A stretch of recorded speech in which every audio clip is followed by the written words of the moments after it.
आपको डीएम साहब ने आदेश दिया था 20 एकड़ जमीन खाली कराने का। 40 एकड़ जमीन किसके आदेश से खाली कराई गई? आपने उनको समुचित समय क्यों नहीं दिया? इसके पीछे क्या कारण थी? क्या ऐसी अर्जेंसी थी कि रविवार को आपने तोड़ दिया? आपने देखा होगा कि बहुत लोगों का पानी टंकी था, कुर्सी था, टेबल था, टीवी था, घर में आने को बहुत लोगों का मलबे में बदल गया। तो आपने उसको जो एक जानवर वाला व्यवहार हो गया ना, आम जनता को जो वहाँ पर अपना घर लिए थे, जमीन लिए थे, उनके साथ अन्याय हुआ। इसके लिए जिम्मेदार कौन है उसको मैं नहीं छोड़ूंगा। ये कोर्ट का बहुत कड़े तेवर में उन्होंने ये बात को कहा है। एक भी जो माफिया है वो बचेंगे नहीं कि किसके गलती और किसके मिली भगत से ये जमीन का आवंटन हुआ और लोगों ने घर बनाया और अब घर तोड़ने की बारी आ रही है। तो गरीब क्यों भुगते, वो भू माफिया क्यों नहीं भुगते? उन लोगों को नज़र पे कोर्ट रखी है। वहाँ के लोकल लोग हैं उनको भी बोला गया कि आप भी मत कंस्ट्रक्शन, जो टूट गया वो टूट गया, यथावत स्थिति, ना कुछ हटाना है ना कुछ बनाना है। इसका ख्याल रखना होगा लोगों को। 14 तारीख को जो है सो ये केस रहेगा 2:15 बजे और मेरिट पर उस दिन डिसाइड होगा। जिसका घर बच गया है फिलहाल बचा रहेगा, ये भी जान लीजिए। अभी के आदेश के मुताबिक जब तक कि कोई फाइनल डिसीजन नहीं होता है। जय भीम, नमो बुद्धाय। मैं राजकुमार और आप देख रहे हैं द एक्टिविस्ट। इस वक्त हम मौजूद है हाई कोर्ट के वकील के पास। इनका नाम है शिवनंदन भारती और ये फेमस वकील हैं। और मामला चल रहा था नेपाली नगर राजीव नगर में, जो अतिक्रमण आवास बोर्ड की जो ज़मीन थी, डीएम ने अलाउ किया था 20 एकड़ ज़मीन तोड़ने का, लेकिन यहाँ 50 एकड़ ज़मीन तोड़ दिया गया है और कम से कम 100 घर टूट चुके हैं और बेघर हो चुके हैं। आज क्या हुआ सर कोर्ट में, बताइए। देखिए, आज जो नेपाली नगर में जो पीड़ित हैं जिनका घर टूटा है, उनके लिए सुकून भरा खबर ये है कि सबसे पहले बहुत सारे लोगों को मन में था कि जो ज़मीन और लोगों की खाली कराई जाएगी क्या। इसके संबंध में कोर्ट ने स्पष्ट कहा कि नहीं, अभी स्टेटस को रहेगा। स्टेटस को अब लीगल वर्ड है, इसका मतलब ये होता है कि यथावत स्थिति, जिस पोजीशन में जिसका, मान लीजिए किसी का घर टूटा हुआ है, 4 रूम था तो 1 रूम को तोड़ दिया, 3 रूम बचा हुआ है, तो उसमें कहीं कोई अब प्रशासन की तरफ से कोई इंटरफेरेंस नहीं होगा। कब? जब तक कि ये न्यायालय में मामला लंबित है। अब वो 2 साल रहे, 1 साल रहे, 1 दिन रहे, ये मैटर नहीं करता है। तब तक ये लोगों के लिए सुकून भरा खबर है। इस बीच में क्या हुआ था कि बहुत सारे लोगों के घर का बिजली काट दिया गया था उस एरिया में, लोकेलिटी में। तो सवाल ये उठाया गया कि जब जो लोग को आप कह रहे हैं कि उस घर में रहने के लिए, तो जो बुनियादी सुविधा है, पानी और बिजली, आज के डेट में उसका क्या होगा? तो ऑनरेबल कोर्ट ने उस बात को भी बहुत गंभीरता से लेते हुए उन्होंने आदेश दिया कि इनको तुरंत, जो लोग अपना गृहांश रखेंगे, तुरंत वो बिजली बोर्ड और जो पानी की बात है वो तुरंत में उनको कनेक्शन देंगे बिना कोई विवाद के। पहली बात ये। इसमें जो इससे पहले जो बहुत सारे लोगों के अज्ञात के विरुद्ध मुकदमा दर्ज हुआ था, इन लोगों के लिए भी बताया गया कि इनको गिरफ्तार नहीं किया जाएगा, जो पहले का आदेश था।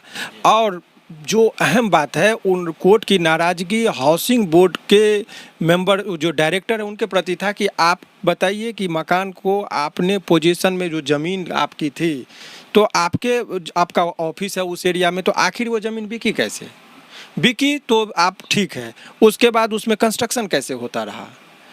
और इतने दिनों से आपने जो खाली कराने का था, तो क्या एक जिस व्यक्ति का घर टूटा है, क्या आपने उसको नोटिस दिया इंडिविजुअली? तो कोर्ट में उसमें जो हाउसिंग बोर्ड के जो अधिवक्ता थे उनके तरफ से उन्होंने कहा कि इंडिविजुअली मैंने नहीं दिया, जो एक बहुत बड़ी बात है। दूसरी बात, माननीय न्यायालय ने ये भी जानना चाहा कि घर जो तोड़ने का जो आपने प्रोसेस किया, आखिर वो उसमें वो दिन रविवार को क्यों चुना आपने?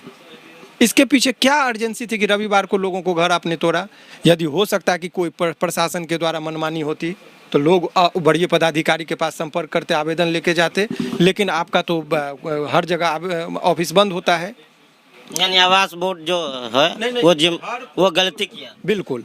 घर तोड़ने के लिए जो डीएम साहब को स्पेशली कोर्ट ने पूछा उनसे सवाल कि आपने जो आदेश दिया, मजिस्ट्रेट जो वहाँ पर बहाल थे, उन लोगों से कोर्ट ने, सर्किल ऑफिसर जो सीईओ थे, उनसे पूछा गया कि आपने रविवार का वक्त क्यों चुना? दूसरी बात कि घर को तोड़ने से पहले आपने लोगों को समुचित समय क्यों नहीं दिया? समुचित समय की वो सामान लेके बाहर, आपने देखा होगा कि बहुत लोगों का पानी टंकी था, कुर्सी था, टेबल था, टीवी था, घर में आने को बहुत लोगों का मलबे में बदल गया। तो आपने उसको जो एक जानवर वाला व्यवहार हो गया ना, तो वो आपने उनको समुचित समय क्यों नहीं दिया? इसके पीछे क्या कारण थी? क्या ऐसी अर्जेंसी थी कि रविवार को आपने तोड़ दिया? तो इस बिंदु पर भी कोर्ट ने जो है सो बहुत कड़े तेवर में उनसे सवाल पूछे हैं। और अगली तिथि जो है, अगले बृहस्पतिवार को फिर 2:15 बजे कोर्ट ने समय भी निर्धारित कर दिया। कितने तारीख को? ये अगला बृहस्पतिवार मेरे ख्याल 14 तारीख को, हाँ 14 तारीख को, 14 तारीख को जो है सो ये केस रहेगा 2:15 बजे और मेरिट पर उस दिन डिसाइड होगा। अभी जो है इसमें कोर्ट ने जो बातें रखी है, तो कोर्ट ने पूछा कि भाई आपको डीएम साहब ने आदेश दिया था 20 एकड़ ज़मीन खाली कराने का, लेकिन आप भी जानते हैं कि 40 एकड़ ज़मीन किसके आदेश से खाली कराई गई। ये एक बहुत अहम बात है जिसको कोर्ट ने स्पष्ट तरीके से कहा। दूसरी बात उन्होंने कहा कि मैनेजिंग डायरेक्टर हाउसिंग बोर्ड का वहाँ कार्यालय है उस एरिया में, वहाँ पर उसके डायरेक्टर होते हैं, पदाधिकारी होते हैं। तो इनको पूछा कि आप उनका डिटेल हमको दीजिए अभी वर्षों से कि कौन कौन वहाँ, चाहे वो रिटायर हो चाहे वर्तमान में हो। और कोर्ट ने एक बहुत बड़ा संकेत दिया है कि ये जो लोगों का जो आप बेवकूफ़ बनाकर वहाँ ज़मीन बेच दिए, घर बना दिए, जीवन भर का वो अपना कमाई लगा के दे दिया, तो इसमें मिली भगत जो है डायरेक्टर की, वहाँ की जो हाउसिंग बोर्ड के जो है, कोर्ट ने कहा कि मुझे ज़रूरत पड़ेगी तो मैं विजिलेंस से जाँच करवाऊँगा। उनको बकसने वाला नहीं हूँ मैं कि आखिर गरीबों को या आम जनता को जो वहाँ पर अपना घर लिए थे, ज़मीन लिए थे, उनके साथ अन्याय हुआ, इसके लिए जिम्मेदार कौन है उसको मैं नहीं छोड़ूंगा। ये कोर्ट का बहुत कड़े तेवर में उन्होंने ये बात को कहा है।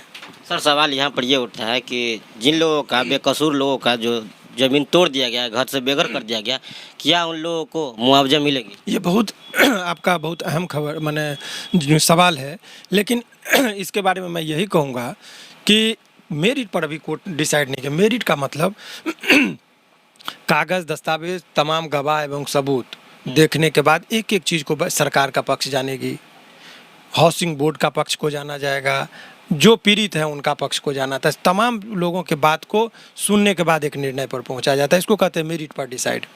तो केस अभी मेरिट पर डिसाइड नहीं हुआ है।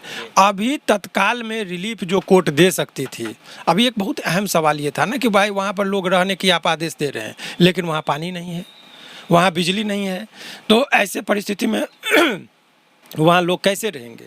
इसी वजह से वहाँ पर कोर्ट ने कहा कि नहीं, तत्काल उनको तत्काल बहाली कीजिए, पानी और बिजली की जो सुविधा है उनको तुरंत मिलना चाहिए, जो एक बहुत अहम खबर है आपके दृष्टिकोण से। मैं कहना चाहता हूँ सर कि अब जो वहाँ पे बेघर लोग हो गए हैं, तो क्या उन लोगों को मिलेगी, संभावना है ये अथवा नहीं? देखिए, ये बहुत न्यायपालिका का जो निर्णय होता है उसके पूर्वानुमान को है भी तो बताना उचित नहीं है, क्योंकि ये गोपनीय बात है और ये इससे उन लोगों को घाटा हो जाएगा, क्योंकि कोर्ट इन्वाइट हो जाएगा कि मेरे मन को कैसे आप पढ़ लिए। तो ये कोर्ट का कुछ प्रोटोकॉल होता है, लेकिन ओवरऑल जो वहाँ पे पीड़ित है उनको सकारात्मक कोर्ट के प्रति रहना चाहिए और उनको न्याय मिलेगा, ऐसा प्रतीत होता है और न्याय मिलेगा ही। देखिए, जब न्यायालय के माने जब लोगों का न्याय का सारा दरवाज़ा बंद हो जाता है तो लोग न्यायपालिका की ओर देखता है, और आज वो सचमुच उन लोगों के लिए बहुत राहत भरी खबर कोर्ट ने दिया है। जो होना चाहिए था ये हुआ है। चलिए, कोर्ट ने तो मान लिया कि आवास बोर्ड ने गलती की है, लेकिन इसके साथ साथ जो भू माफिया हैं और कुछ नेता लोग हैं, क्या उन लोगों को भी सजा मिलेगी? और 14 जुलाई को क्या फाइनल डिसीजन कोर्ट देगी? देखिए, 14 जुलाई को फाइनल डिसीजन हो नहीं हो, सुनवाई की शुरुआत मेरिट पर जरूर हो जाएगी।